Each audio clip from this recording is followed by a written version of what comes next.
ওই প্রাক্কলনের লক্ষ্যমাত্রা। আপনি এক্সামশন ছাড় দিবেন না বলতেছেন, কাকে ছাড় ছেড়ে দিচ্ছেন? কোথায় আপনি ভর্তুকিতে রাখছেন?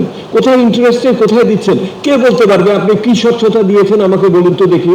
ওই একটা স্বৈরাচারী সরকারের সময় যে স্বচ্ছতার অভাব দেখেছি, সকলকে আমাদের থামিয়ে দিয়েছে। একই কাজটা একইভাবে আপনারা করলেন, আপনারা কোনো স্বচ্ছতা দিলেন না। কিভাবে করেন ভিতর থেকে কিভাবে নিয়ে গেলেন? এই সরকার নিঃসন্দেহে বৈধ সরকার, নির্বাচিত সরকার তো না, সেহেতু তার নিঃসন্দেহে তার সীমাবদ্ধতা থাকবে। এই সরকার তো পুরো বাজেট করে যেতে পারবেন না যদি আমি আমার প্রধান উপদেষ্টাকে আমি ফলো করি। তাহলে ওই যারা পরবর্তী বাজেটে আসবে তারা যে এটা ধারাবাহিকতা রাখবে, এইটা নিশ্চয়তা কেমন করে পাবো? এত সংস্কারের পথরেখা চান আপনারা সকলে, মঈন ভাই সহ সবাই পথরেখা চায় সংস্কারের, সবাই নির্বাচনের পথরেখা চায়, সবাই বিচারের পথরেখা চায়। আমি জিজ্ঞেস করি আমার অর্থনীতির পথরেখা কোথায়? আমার শিক্ষা স্বাস্থ্য খাতে এভাবে দিতে পারি নাই।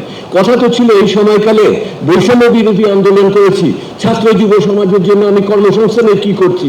কোনো কর্মসংস্থানের পরিকল্পনা তো আমি এখন পর্যন্ত এই বাজেটের সাথে দেখলাম না। আবার সেই আয় ব্যয়ের আলোচনা। 27 লক্ষ মানুষ আরো বেশি দরিদ্র হয়ে গেছে, আর এই দরিদ্র মানুষের ভিতরে 18 লক্ষ হলো নারী। আপনি কি আমাকে বৈষম্য বিরোধী শিখাচ্ছেন নতুন সরকার?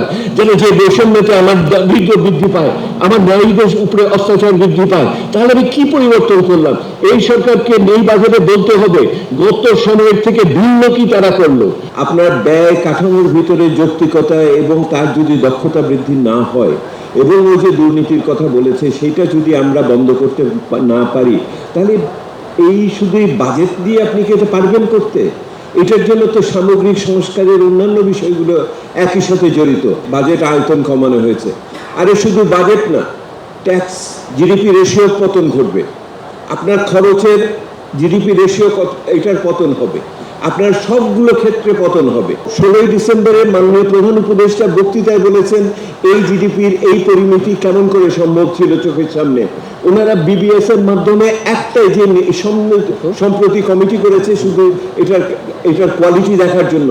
কারণ হলো যারা করেছিলেন গতবারের এর আগে জিডিপির এস্টিমেট, ওনারাই তো এখন বাজেট তৈরি করছে।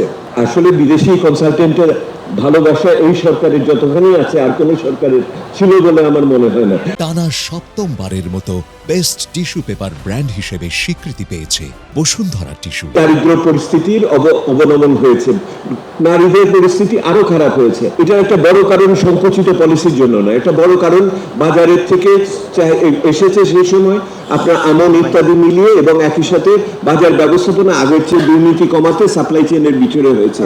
আর আপনি দেখেন কি হয়েছে, পুরো শহরে আপনাদের মতো মানুষ যারা ক্ষমতাবান তাদের জন্য এটা করা হয়েছে। গরিব মানুষ যে গ্রামে ছিল তাদের জন্য ফুড ফর ওয়ার্কস চলে নাই। আপনাদের বলছেন যে কোনো ভাতার ইস্যু দিলেন, আপনারা জানেন যে 60% যে ভাতার লিস্টের মধ্যে গন্ডগোল, ওইটা আগের সরকারের। এইবারের সরকার ওটাতে ঢুকাবে বলেছে, ওই লিস্ট এখনো তৈরি হয় না। এই বদলগুলোতে এই সরকার বললো না কি উন্নয়ন কৌশল। আমি আপনাদের বলছি আজকেই বের হয়েছে জিডিপির হিসাব বিবিএস এর পক্ষ থেকে 4% কাছাকাছি। আমরা বলেছিলাম 4% হবে, ওনারা 3.49 মতো দিয়েছেন। সেটা মানে হলো 4% নিচে এই বছর প্রবৃদ্ধি। অর্থাৎ গত 4-5 বছর ধরে ধারাবাহিকভাবে প্রবৃদ্ধির হার কমে আসতেছে। প্রবৃদ্ধির হার কমে আসার মানে কি? বিনিয়োগ হচ্ছে না, বিনিয়োগ নাই। এইবারে যেটা দিয়েছে গত বছরের চেয়ে বিনিয়োগের হার এবার 23%-এর নিচে চলে গেছে জিডিপির। তো আগামী বছর যদি একটা বাজেট নিয়ে আসেন আপনি 24-25% দেখায়, ওই বাড়তি 2%-4% কোথা থেকে আসবে আপনার?